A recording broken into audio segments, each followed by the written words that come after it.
खुदा लग हाण ए जानी सिघी मूंडे अचण जी कर। हयाती मंझ हिक भेरो मिठा मूसां मिलण जी कर। टंडे बागे जे नौजवान कलमकार अमर खत्री जा निको एहसास। लाड़ जे पटन खां पोतल सुखड़ी। ईद बि आई पर दिल में खुशी जो को ॾीओ न ॿरियो।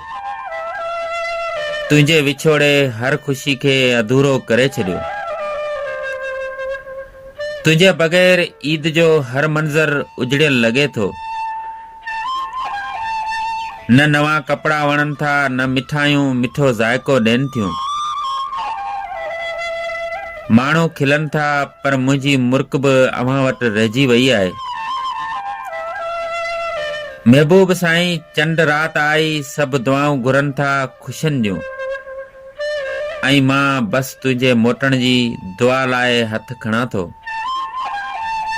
ईद जी सुबह में जॾहिं सभई माण्हू हिक ॿिए खे भाकर पाइनि था त मुंहिंजो वजूद ख़ाली महसूस थिए थो, छो त तूं नाहीं महबूब साईं। ईद मुबारक चवां बि त कंहिंखे चवां जॾहिं मुंहिंजी ईद बि तोसां गॾु हुई।